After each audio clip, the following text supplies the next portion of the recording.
We're going to go over installation we recently did in this brand new Porsche GT3RS. We installed a Redenzo Ultimate 2.0 radar and laser defense system.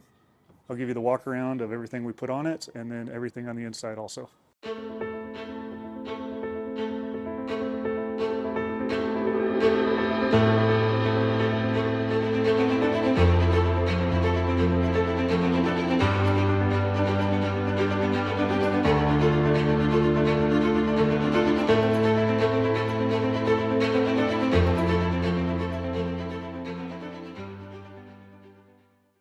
On the front of the vehicle, we do 3 of the laser jammers.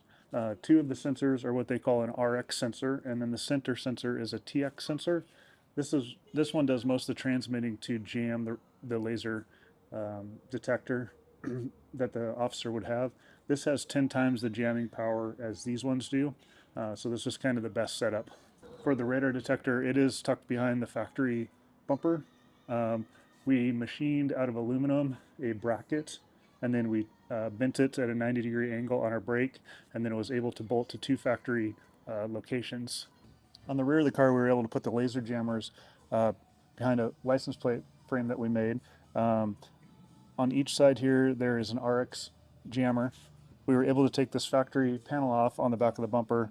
We did have to cut into this factory panel in order for the sensor to recess back in there, but this is a replaceable item that could be taken off and replaced if you ever went to sell the car.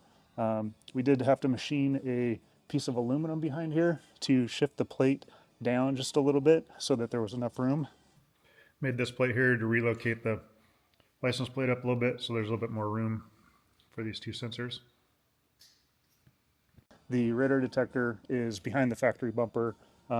We use the mount that came with the Redenzo radar for that. It's a 90-degree mount, and then mounted that to some factory bolts. Here in the interior, we were able to put the controller for the Redenzo up here in a factory spot.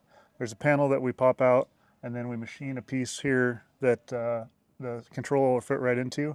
So if this ever needs to be returned to stock, this panel can be taken back out, factory panel can be popped back in. For the brain of the operation, those usually in most cars will tuck those into kick panels, under seats. Sometimes in these we'll put them in the back under some factory panels so that they're out of sight, out of mind, nice and tucked away and not in the way of any kind of service items that would need to be serviced for the car.